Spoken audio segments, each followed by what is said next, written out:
안녕하세요. 반값보험료 만들기입니다. 오늘은 올해 4월부터 일부 한의원 치료도 건강보험이 적용된다. 그런 제목으로 영상을 좀 준비해 봤습니다. 특별히 이제 허리디스크 치료, 그리고 알레르기 비염 치료, 기능성 소화불량, 많은 사람들이 겪는 질환들에 대해서 특별히 그 중에 첩약, 한약 처방할 때 이제 건강보험이 적용된다. 그 내용입니다.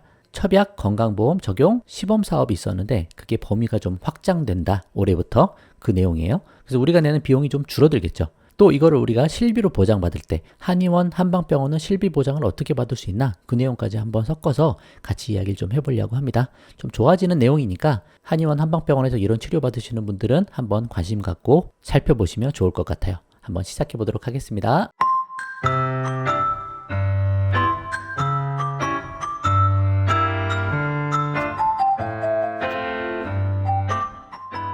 자, 뉴스 몇 개 가져와서 볼게요. 내년 4월부터, 작년에 나온 거니까 올해 4월부터 허리디스크, 알레르기 비염 등 한의원 치료도 건보가 적용된다. 첩약 건강보험 적용 시범사업, 사업기간 연장 및 모형을 개선했다라는 거죠. 올해 4월부터 허리디스크, 알레르기 비염, 기능성 소화불량으로 한의원에서 치료를 받을 경우 건강보험 적용을 받을 수 있다. 이에 따르면 첩약 건강보험 적용 시범사업의 사업 모형을 개편하고 시범사업 기간을 2026년 12월까지 연장을 해서 혜택을 보겠다라는 거죠. 왜 그러냐? 기존부터 시행했던 이 시범사업을 통해서 첩약의 안전성이 강화되고 첩약 비용을 경감시켜 환자들의 첩약 접근성이 향상되었음을 확인했기 때문에 더 확대 적용을 하겠다. 그렇게 보시면 될 것 같아요.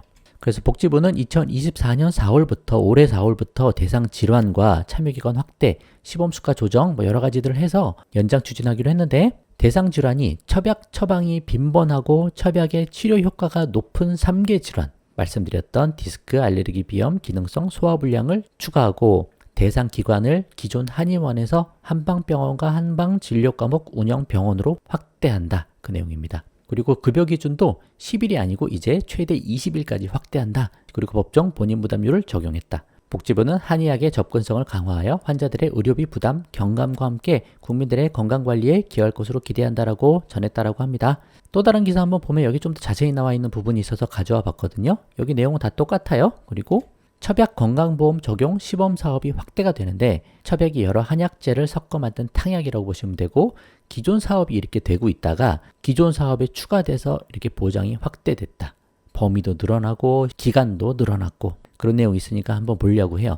2020년 11월부터 이 시범사업이 시작이 됐고 2024년 4월부터 2026년 12월까지 아까 말씀드린 3개의 질환이 더 추가가 됐다. 기존 것도 계속 보장이 되는 거예요. 요 3가지 치료를 받을 때 이런 한약 치료를 받으면 건보 적용이 된다라는 거죠. 대상 기관은 한의원에서 한방병원도 추가됐고 한방진료과목 운영병원도 추가가 됐다. 확대됐다는 거죠. 급여 일수도 환자 한 명당 연간 한 가지 질환으로 최대 10일이었는데 한 명당 연간 2가지 질환 그리고 연간 최대 20일까지 질환별 첩약 11분씩 2회 처방이면 최대 40일 그렇게 확대가 됐다. 그런 내용입니다. 그리고 본인 부담률도 50%였는데 30%로 우리한테 더 유리해졌죠. 더 적은 금액으로 보장을 받을 수 있다는 거죠. 그래서 첩약, 탕약 그런 거 한의원에서 처방 받을 때 내가 내는 비용이 많이 줄어들었다. 그렇게 생각을 해보시면 좋을 것 같습니다. 좋은 내용이 있어서 한번 설명을 드려봤고요. 그럼 실비보험하고 어떻게 되냐? 실비보험 처리받을 수 있냐? 그 내용 잠깐 이야기 드리고 마쳐보도록 할게요. 자, 한방병원, 한의원 실비보험 처리되나? 한의원, 한방병원이 대부분 비급여 치료라는 건 우리가 좀 인지를 하셔야 돼요. 그리고 1세대 실비에 가입하셨다. 2009년 10월 이전에 가입하신 실비는 입원하면 보장이 됩니다. 1세대 실비가 막강하다는 거예요. 하루 6시간 이상 입원을 해 있거나 여러 날 입원을 하시면 1세대 실비 있으면 입원하면 거의 돈이 다 나옵니다.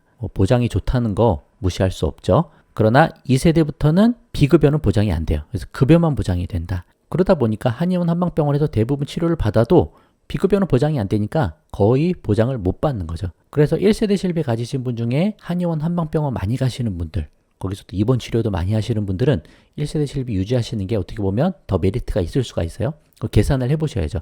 내가 1세대 실비에서 4세대로 전환할 때 보험료가 이렇게 싸지는데 그 싸지는 금액 1년치 금액 계산해보고 내가 실비로 입원해서 한의원 한방병원에서 치료받으며 보험금 타는 금액을 한번 계산을 해보신 다음에 나는 이게 더 유리하네. 보험료가 좀 비싸도 1세대 실비 유지하는 게 좀 더 메리트가 있어 보이네. 그럼 유지하셔야 되는 거죠. 그런 계산도 한번 좀 필요합니다. 많이 이용하시는 분은 근데 나는 한방병원 별로 안 가. 나는 양약이 더 좋아. 뭐 그러시는 분은 이 부분을 전환할 때 특별히 고려 대상이 안 되는 거죠. 그래서 2세대, 3세대, 4세대는 급여만 보장한다. 비급여 안 된다. 그렇게 하시면 되고, 근데 한방병원에서도 급여 처리되는 항목이 있어요. 특별히 2019년부터 추나요법이 급여화가 됐으니까, 그러면 한방병원에서도 급여 처리되는 항목이니까 실비에서 보장이 된다. 그렇게 보시면 되는 거죠. 연간 20회까지 한도로 실비가 보장이 된다. 이런 내용도 있으니까 이 정도 참고하시고 내 실비가 어떤 보장이 되는지 좀 감을 좀 잡고 있으시면 좋죠. 그래서 한의원 한방병원에서 이제 처방 받을 때 건강보험이 좀 더 확대됐다. 그리고 내 실비보험의 가입 시기에 따라 한의원 한방병원 보장이 좀 다르다. 그 정도 내용 오늘 말씀드려봤습니다. 한번 참고하시고 도움받으셨으면 좋겠어요. 자, 오늘 여기까지 하도록 하겠습니다. 도움되셨으면 구독과 좋아요 부탁드리고 공유도 많이 부탁드립니다. 마치겠습니다. 감사합니다.